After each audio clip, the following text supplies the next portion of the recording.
Hey everybody, Jason Freedman here. Welcome back into the Wolf Den Podcast, episode number 3. Today I've got, I want to say special guest, but we'll see how that's going to go. I have Chris Terry, broker of RE/MAX Properties, Jim Mesveskes. Did I even pronounce that right? That is. That's good. Director of Operations. Is that right? Yeah. All right, so episode number 3. I have Chris and Jim here. We're representing the RE/MAX brand, as you can tell, and hoping to have a great podcast here, teach you some more about the wonderful world of real estate. So I guess I'll start off with, we'll go with Chris. Why? So I'm going to start out with Mr. Chris Terry, the broker. Why are you so loud? The microphone can hear you. Why am I so loud? This is already off to a great start. Yes. This might get edited. This might stay. I'll be the judge of that. So Chris Terry, broker, RE/MAX Properties. Just introduce yourself. Tell us who you are, why you do what you do, and just let it roll. Yeah, so I'm the broker of RE/MAX Properties in Newtown, Pennsylvania. Jason has asked us to come on the show to talk about what we do, and he's one of our great agents at the office. I started in real estate in 2000. I got my license when I was still in college, and I started out working for a small independent. And then I joined RE/MAX in 2003, I think it was. Why are you looking at Jim? Well, because he knows all the dates. I know all the data. He's got all the important information stored away in his brain. So I've been doing it at RE/MAX since 2003. And in 2014, I took over the brokerage. And I was selling and managing before that. And I took over as an owner in 2014. And kind of the rest is history from there. It's been a great 10 plus years.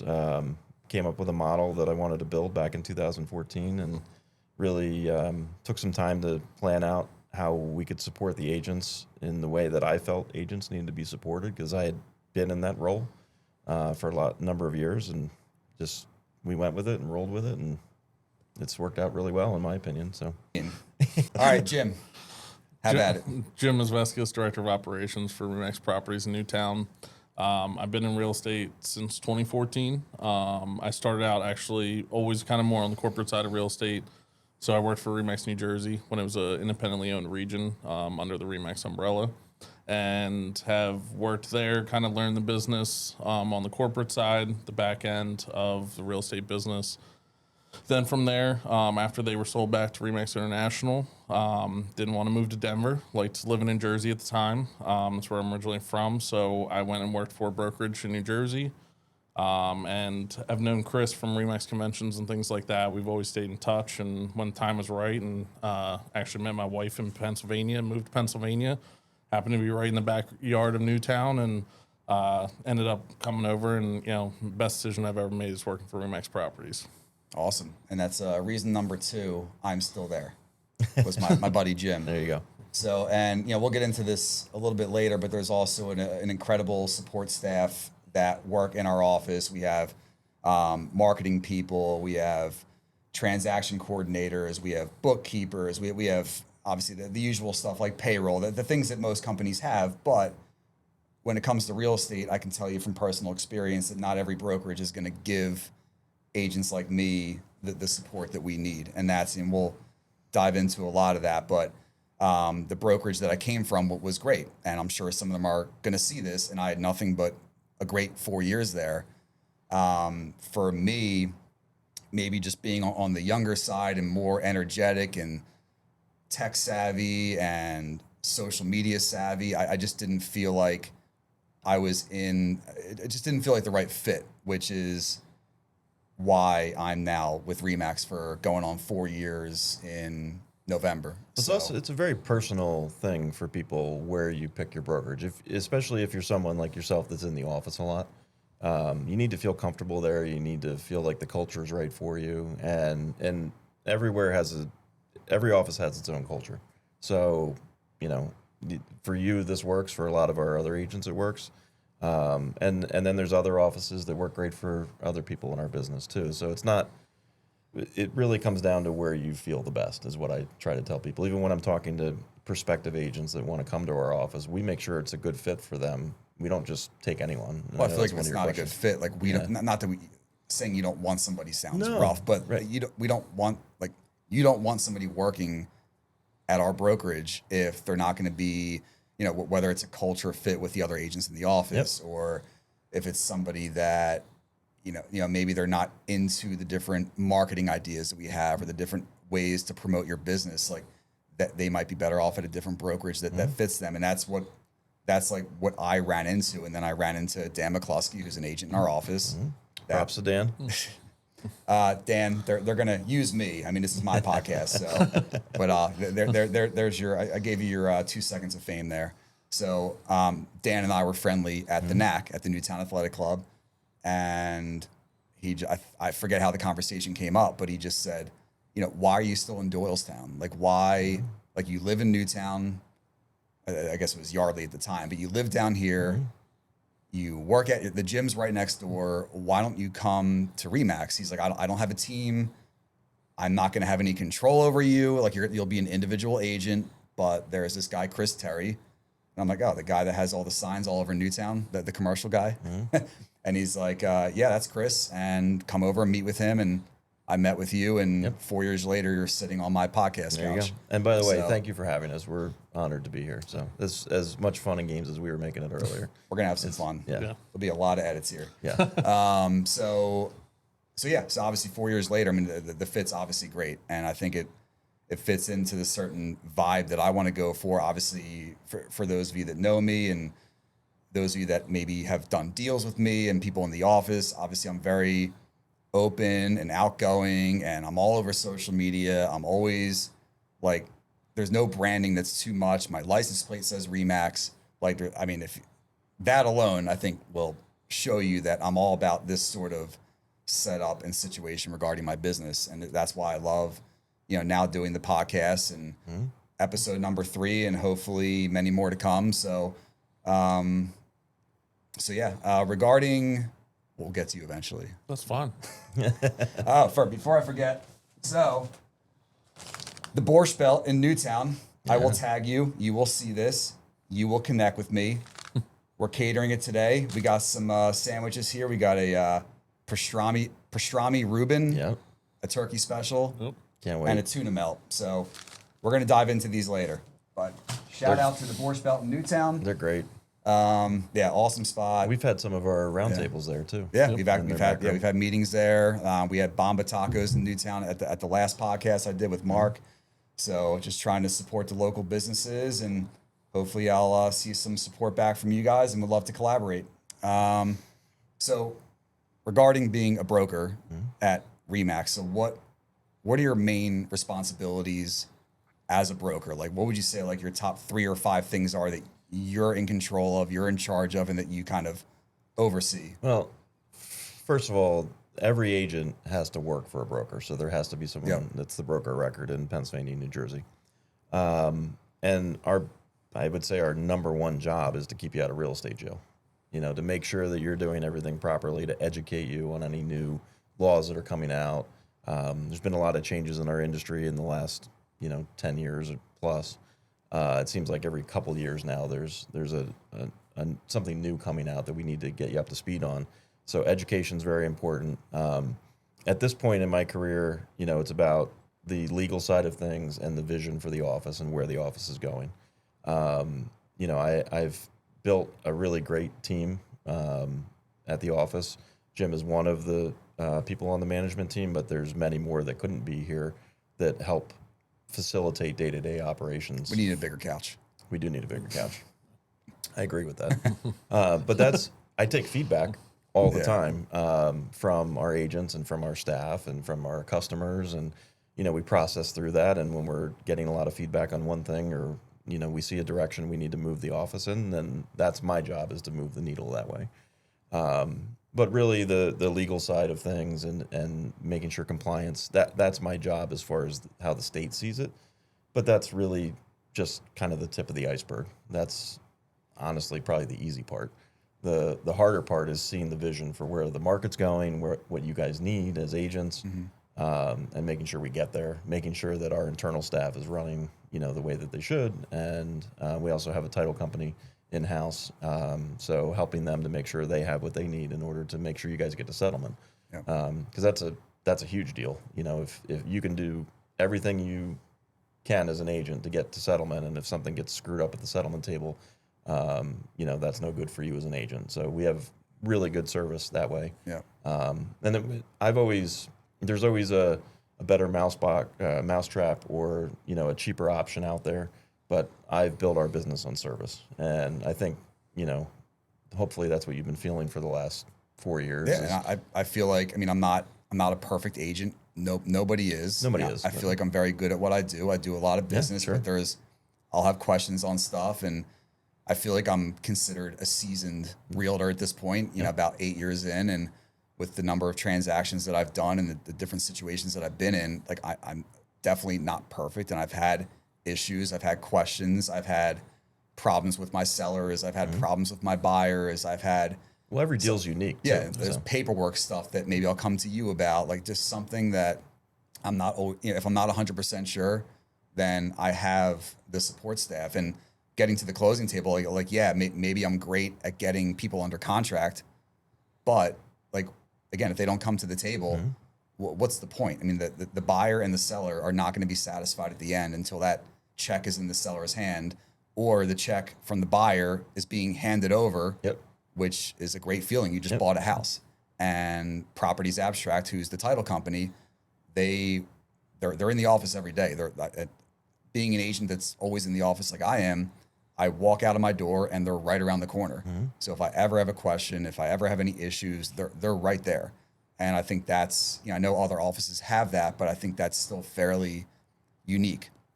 So a lot of companies, as the market's changed, they've consolidated all of those services into different buildings, and they've tried to centralize things. Everything's homegrown for us, and it's been that way for years and years and years, and that's part of the secret sauce too. Yeah. For you guys as agents is, the buck stops here. So you have a problem, you come see me. And that's where it stops. When you're in. Yes, when I'm in. I guess we're kind of going to jump around, but I guess piggybacking off of that. So Jim, your role, so you're director of operations, what does that mean in real estate? So it means a lot of things. I think overall, you take my role versus maybe another director of operations for another real estate company, it can mean something different everywhere, I think. What I do is, working directly with Chris and our management team, making sure office is running correctly. Like Chris has said multiple times, we really do pride ourselves on the service we provide. And that's a key point for us.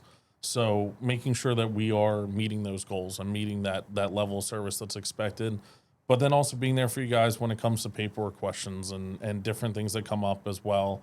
Between Chris and I, having two resources for people, with the number of agents we have is huge to be able to answer any question you have. Because as you said, you're a seasoned agent now at this point, 8 years, you've done a ton of transactions. We have agents that have worked for our company for 20, 30 plus years now. And they still walk in and say, I have something I've never experienced before. And so being able to be in the office and be a resource that people can come to when they run into those issues, if we do need to get the PAR legal hotline involved or our attorney or whatever it might be, to really get through those issues, because that's the most important part of our job, is being there for you guys, so that you can be there for your clients. Because at the end of the day, that's what's most important. Yeah, because real estate, it's just such there's so much. I like the pressure, but there's so much pressure involved, and we are literally dealing with somebody's the biggest transaction in their life. Obviously not every deal is going to be, they could have bought 10 houses by now, but in general, us as agents are dealing with the biggest part of their life potentially, and there's a lot of pressure that comes with that. So when there are issues, yes, like having Chris, having Jim, having the title company, having Emily, my new transaction coordinator. Hi, Emily. So episode number 4, Emily. So bring the cat. Yeah, do not bring the cat. So having people to lean on if I'm feeling the pressure and I'm starting to feel flustered or confused about something, I always know that I can just pop into the office and my answer will be right there. If the answer is not there, again, we can get PAR on the line, or just get direct my client and myself to somebody that can help. Because you do not want to get to the week of settlement with crazy issues that could have been nipped in the bud. Oil tank permit of this. Yeah, and that. 3 weeks, like 3 weeks ago. So what sets RE/MAX apart from maybe some of the other brokerages out there? I mean, obviously everyone knows the hot air balloon, the logo sticks out like a sore thumb. It's been around forever. It's escaping me what year the company was founded in. I should know this now, having been to the convention twice. Yeah, and we'll talk about Vegas. I forget what's somewhere in the 70s. Yeah, in the 70s. All right, so sometime in the past, like 50 years. Yes, well, actually, 50th anniversary. Yeah, all right, it is over 50 years. We'll call it 52, 53 years. Yeah. Somewhere in that range, maybe 55. But what makes us such like a recognizable brand? Like, what is it? Is it obviously it's the agents, but it's also, I'm sure, the corporate people out in Colorado, the brokers, just the overall brand is the most trusted in real estate. So it's the most trusted. It's also, we have the most experienced agents. And I think that's where, when you came to our office, you were 4 years in, right? So Yep. you had gained some experience, some confidence, and you were ready to take that next step. It's not to say that it's a bad place for a new agent. It's just it needs to be a particular type of person that's, really a self-starter. To come to our office, and then we can equip them with what they need. But we have the most experience of all of the companies. If you look at, some of the ratings that come out, most trusted, most experienced, most transactions per agent, which is a big number. I mean, I think we're twice second place as far as transactions per agent across the country. And that tells you alone, just that one statistic, that we're really serious about selling real estate. It's not just a hobby for us. We're not just pulling people off of the street No. with a real estate license saying, come on in. Yep. Like, you have to be a producer. You have to be serious about your job. Yep. Yeah. Or if you're new, you have to be really serious about, this is what I want to do. Yeah. And I'm going to follow the leadership of this office to get Correct. to where I should be and where they want me to be. And that can be intimidating to some people, Yeah. but that's okay. And that means that there's another place for them, and that's fine. We're okay with that. But if you look at, Jim mentioned it earlier, I mean, we've had some agents that have spent their whole career with us, 30 plus years. So, that itself is a testament to why people resonate with the RE/MAX brand. It's the marketing that they invested, the millions and millions and millions of dollars that RE/MAX invested early on in the game to do the balloon, to make sure that we had national advertising. I remember when I first started, we had a satellite dish on top of the office that would beam in RE/MAX University from Denver. It was the craziest thing, and we would tape them, and the agents would come in and watch this training it was the first company that ever had that. Yeah. So we've always been at the forefront of the innovation in the business. And so when a lot of changes started happening 10 years ago, the first thing was agency came in. And that was something that was before my time. Meaning like you didn't need like a buyer agency contract or everybody worked for the seller. So okay, so there was always a sub-agency. listing contract. Correct. You just didn't have like okay, Mr. and Mrs. Buyer, you're with me for the next 3 months. Correct. Like there wasn't that. And so you as a buyer's agent, it wasn't a buyer's agent, but your job was just to get them through the front door of the house. If you did that, you got the commission. That was the old rule. Now there's 10 different reasons that make up why you earn a commission as a buyer agent if you have to fight for a commission. So it's much more complicated now. And our agents at RE/MAX Properties went through that change and came out great on the other side of it. So that was one of the first things that happened. Then we started, once we got buyer representation and buyer agency, then home inspections became a much bigger thing. Then radon came. And all these things that have happened over the past 30, 40 years in the market, our agents were able to tackle because they were confident in what they were doing. So were home inspections not a thing? No. Yeah, no, it was So buyer beware. I've been doing this 8 years. I mean, I don't know a world where there weren't home inspections. Obviously, there was a world when COVID hit. Yep. Then there weren't home inspections, which wasn't great for buyers. But yeah, I didn't know that. No, so it's back in the 80s, it was buyer beware. And before that, there was no. They could be done. I mean, you could negotiate them in, I'm sure, but obviously, I wasn't selling back then. It wasn't a thing until, right around when when I got into the business is when agency and inspections and all those things really became very popular in our industry. And so it's always been part of my makeup. And I think why it's easier for me to relate to some of these changes now than people that were in the business before that. But again, our agents, even the ones that were in before, they adapted very quickly to all those things. And then COVID, we were able to pivot on a dime during COVID. I mean, it was really great to watch how the entire team at the office and all the agents and everyone pulled together. You know, we jumped on Zoom immediately. We were on it. And that's what makes us different from other offices. And it's, you know, some RE/MAX offices were all independently owned. So it really depends on which office you're at and which level of service you're looking for as an agent. And there's a different RE/MAX for different RE/MAX agents too. Yeah. So, you know, it's not just the brand, it's also the office and the makeup and the culture and the staff. And so I set out in 2014 to do what I hope you're experiencing now, which is creating an environment to give you what you need. I'm not here to force feed you what I think corporate or necessarily someone else's plan is. We talk about this all the time internally. We customize as much as we can to fit what you guys need. And you know, I mean, I remember you were the first agent that came in and said, I want to paint my office as soon as you moved in. I was like, okay, go knock yourself I will off. call out lies straight to my camera. That is not a lie.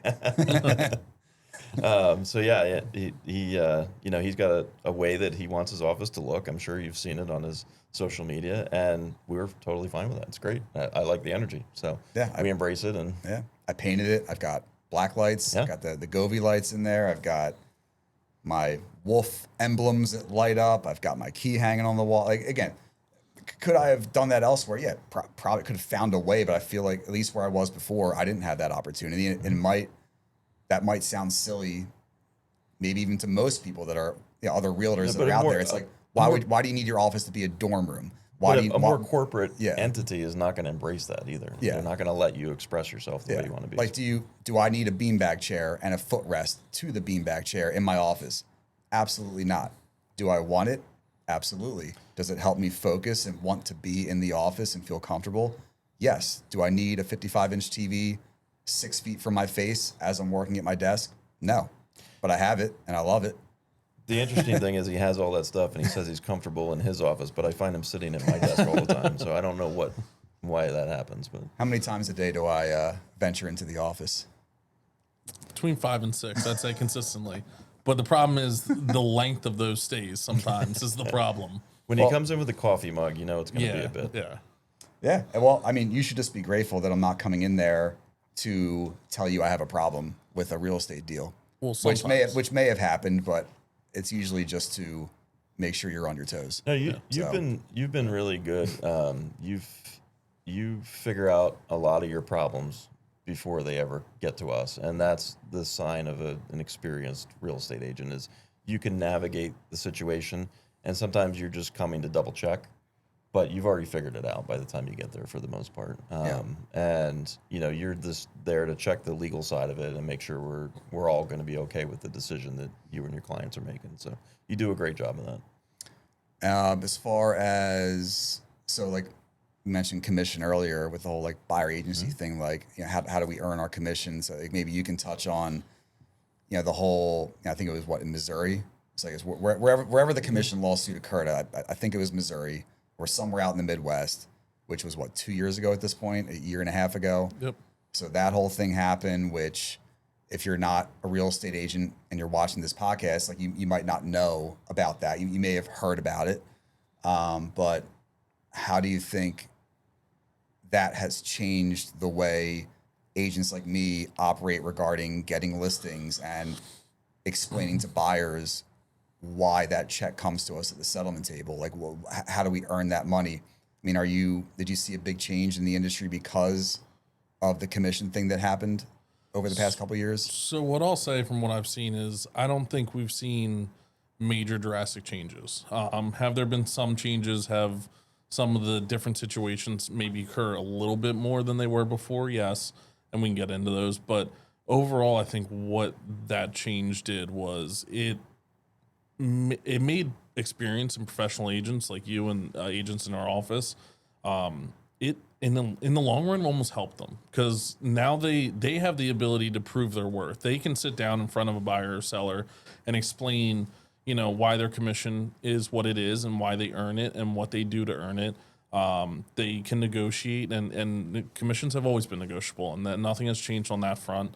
But our experienced agents and our agents, the way they've been trained and their experiences, they can sit in front of a seller and show their worth. They can. And in those situations, we're not seeing huge changes. We're not seeing all of a sudden, some of the major headlines on news stories where, the commissions are gone and this and that, and the day of 5 and 6% commissions are gone. Well, we're able to show that our value. I think for less experienced agents or agents that maybe aren't, trained properly, it's tougher. It is, they don't have the experience or the ability, but, someone like you, Jason, I know you answer your phone every time you you get a listing, you're doing open houses, and your open houses, you have all the flags and you got the mat at the front door that's branded. Swag. You have everything. And I think it's very easy for buyers and sellers to see your worth, and it doesn't become an issue then. They understand that at some point you're paying for the service you're getting. I think that's the biggest thing that has caused some of these conversations and caused us to get to where we were, is there are people out there who maybe their ability to provide a level of service didn't match what people felt like they were paying, and that caused the conversation to start. But, Chris talking about, what makes the RE/MAX brand different is the experience level, the fact that we are doing more transactions. We bring a different level of service to our clients. And you do that every day with your clients. You answer the phone 24/7. In the 5 or 6 trips you make down to our office every day, you answer the phone at least 3 times. So, it becomes less than an issue. But, it's a conversation, and it's just really created a situation where we as real estate agents needed to be able to have that conversation and be able to show clients. And once we do, we're not seeing, many problems or many changes, but, it's been a process. Yeah. We talked about pivoting earlier. Yeah. I mean, you remember sitting in the meetings a couple of years ago, people thought, is buyer agency gone? Are we never going to be able to get work for a buyer again and be able to get paid that way? It's been the opposite. I mean, the agents in our office have been able to, to use Jim's words, prove their worth.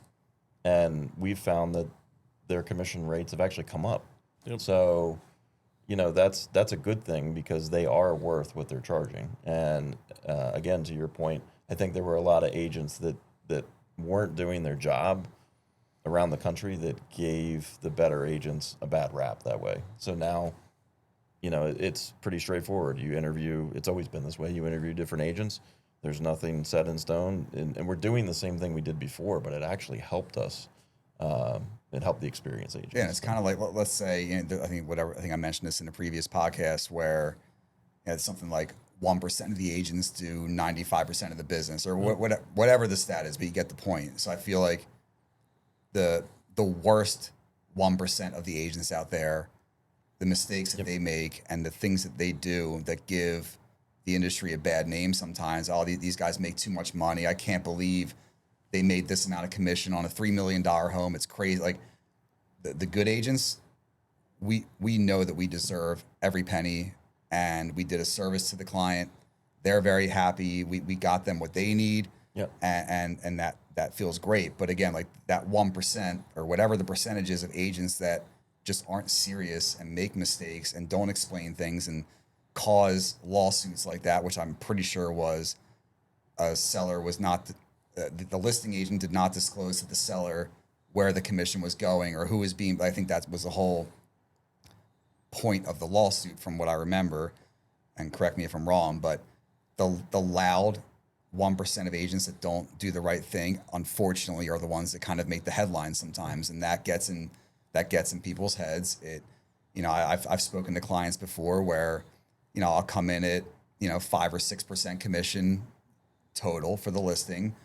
And I've had sellers that have, I've negotiated down. I don't want to say I've ever negotiated up. I hope I can negotiate up one day.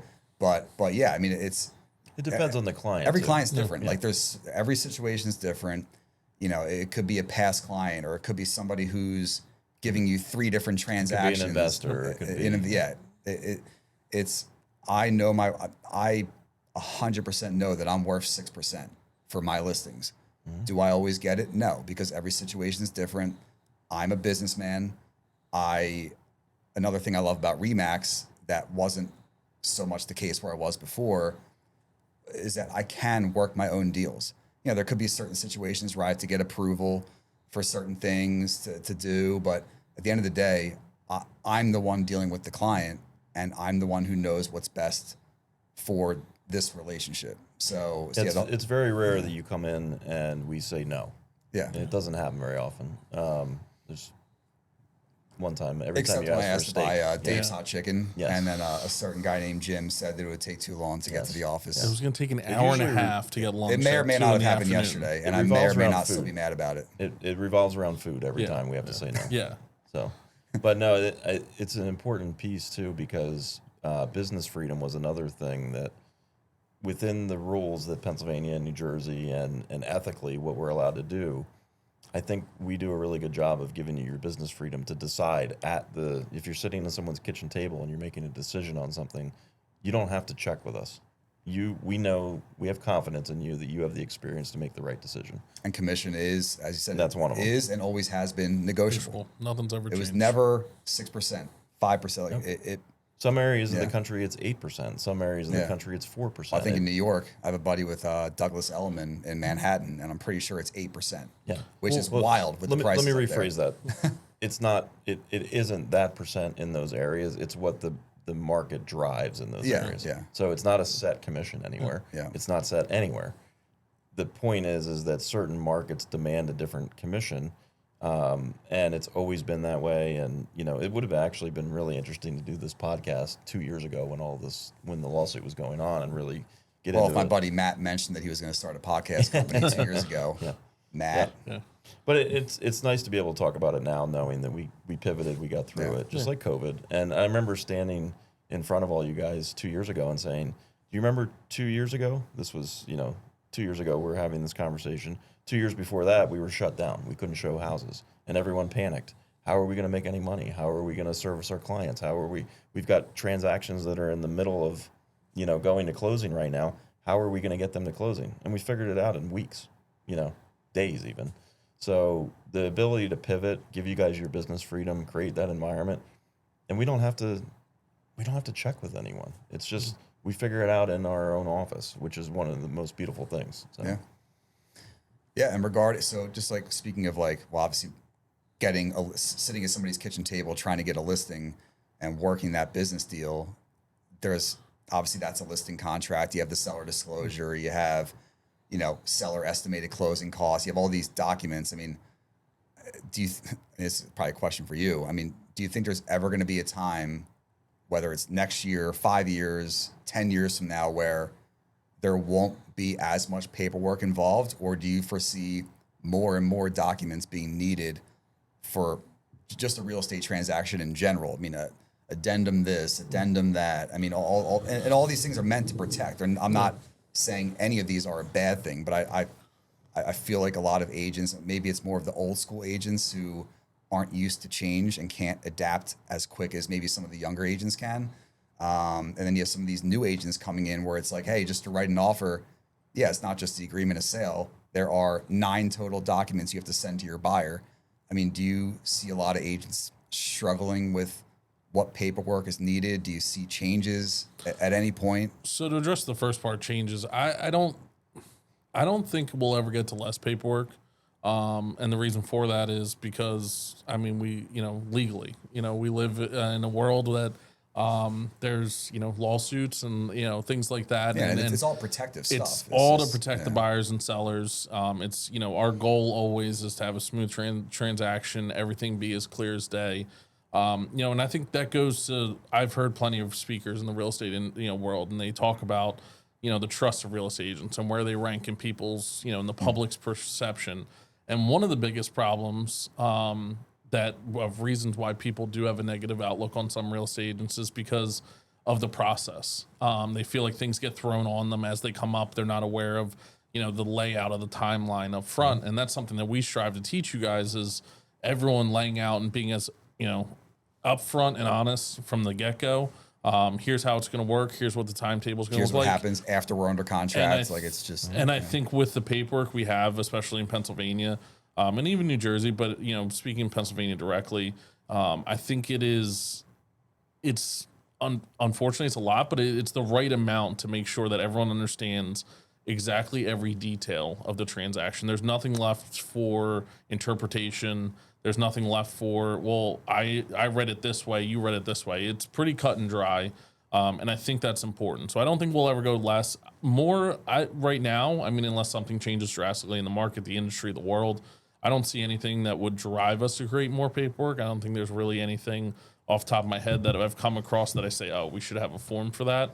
But I think where we're at is kind of the sweet spot. And, it's also why it's important, the agent that people hire is because there is a lot of paperwork and you need someone who has the, expertise and the experience to be able to explain that to them. I can't tell you how many times, and again, I will never name names. I'm not going to go there, but the amount of time, and I've been doing this, I don't want to say only 8 years. I feel like 8 years is a good amount of time now, but I'll say it anyway. I've only been doing this 8 years. It's not like I've been doing it 40 years. And the amount of... But you've done a lot of transactions. I have. A lot of volume in that 8 years. I have. So you have a lot of experience. So yeah, I agree, and it's because of RE/MAX.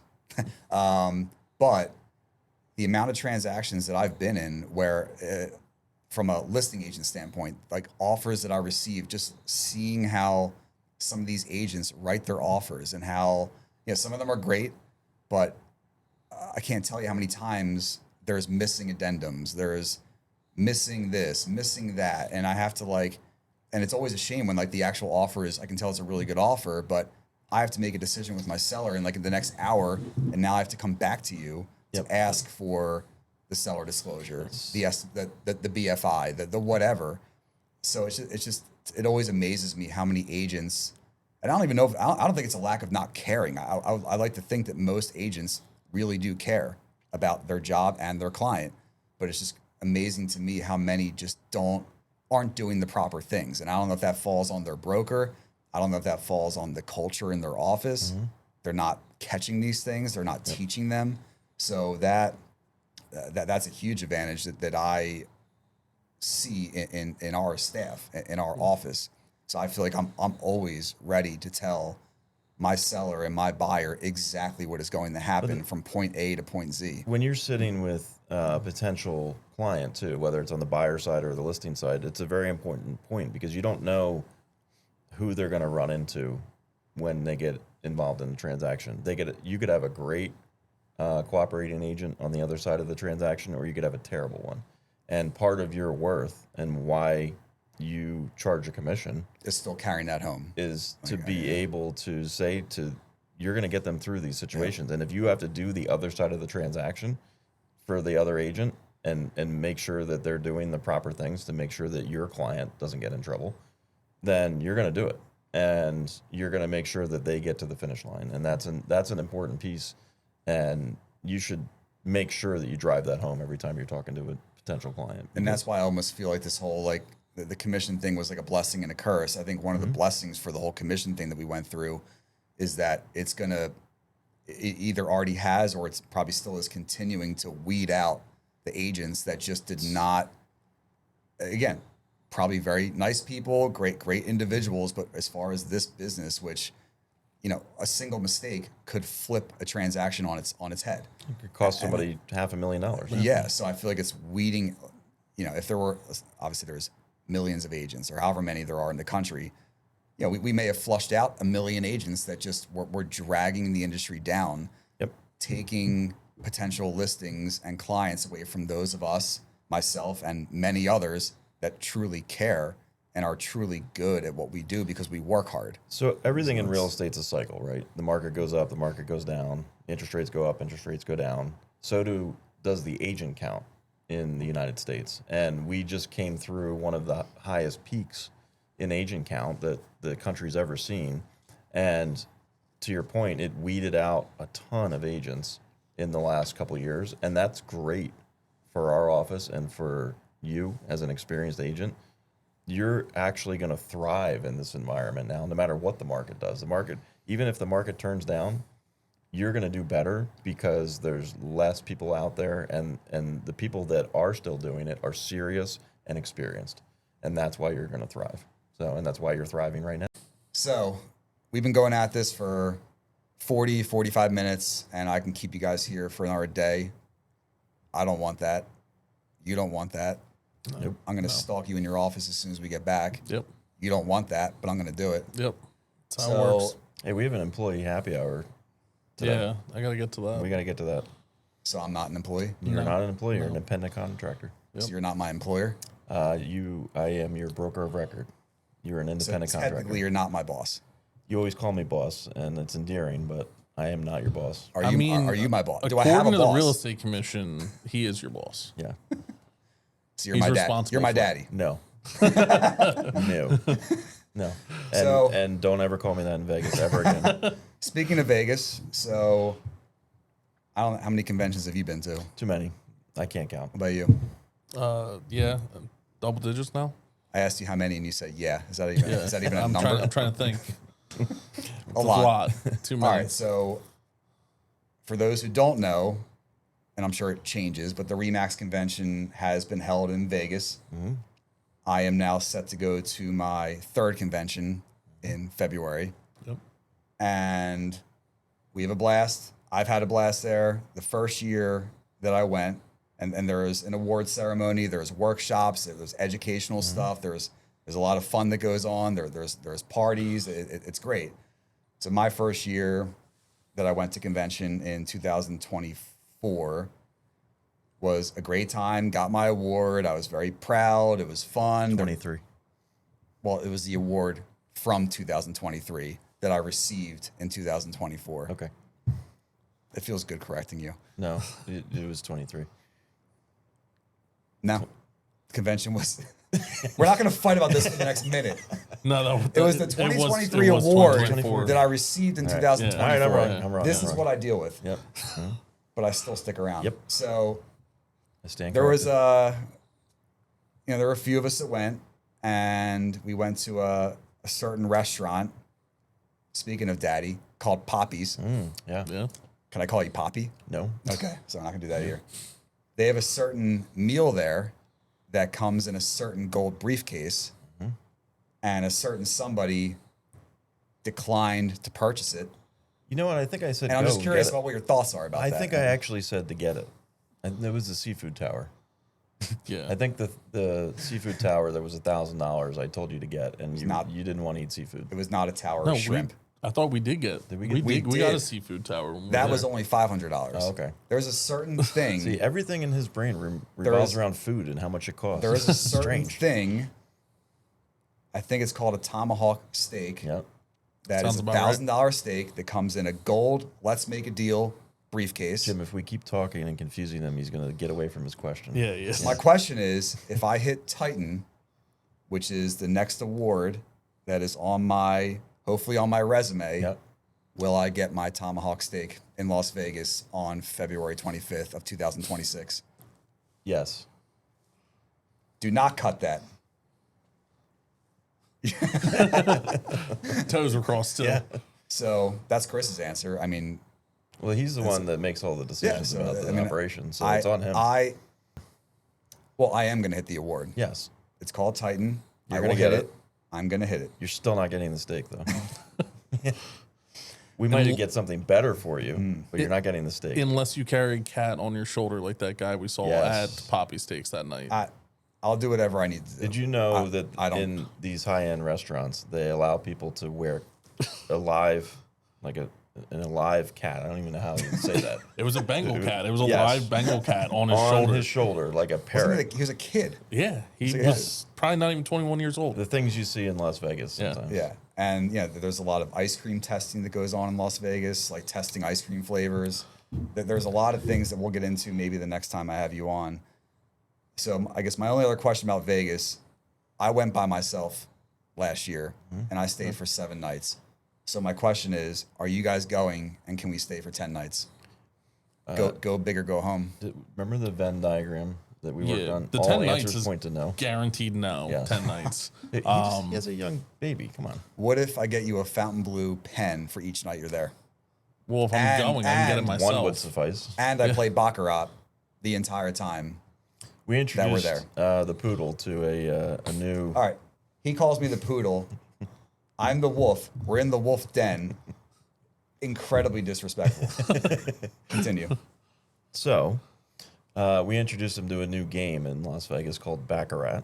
Is it baccarat? Well, it depends on where you're from in the world. So, we've played it a few times together, and we have a good time. And there's usually an eclectic mix of people at the Baccarat table. So, it's been fun, and I'm looking forward to getting back out there again for a number of reasons. But I think the conversations that the poodle has in the Uber cars on the way back and forth to places at night is that's the reason why I want to go, to be honest, because it's the most entertaining thing you've ever heard in your life. It is better than any comedy show Yes. you can see in Vegas. Yep. And I've seen a few, but our Uber rides were far superior. You might be missing your calling. I don't know if you can make that kind of money and stand You up, can but say that to Sebastian Maniscalco's face. yes. Well, what you should do is I recently saw him and broke my rib. it should be like Cash Literally. Cab, but like comedy. Yes. So like people get in I your like it. cab and you just make them laugh the whole time. And then tied into real estate somehow. And then give them a card and ask them if they want to buy a house in Yep. Bucks County, I don't Pennsylvania. know. We can honestly end on that. I feel inspired. Okay. do it. I think that's perfect. So I know you're probably Unless- hungry too. I'm starving, He works out 8 times a day. He burns 5,000 calories at least a day. and it shows. We did kill his diet though in Las Yes. Vegas. Yes, he came out a strict vegan and went back a carnivore. All right. On that note, Filled with sugar. we're gonna wrap up the Wolf Den. Jason Freedman here, Chris Terry, Jim Mesveskes, Remax Properties in Newtown. Thank you so much, everybody. See you next time. Thanks for having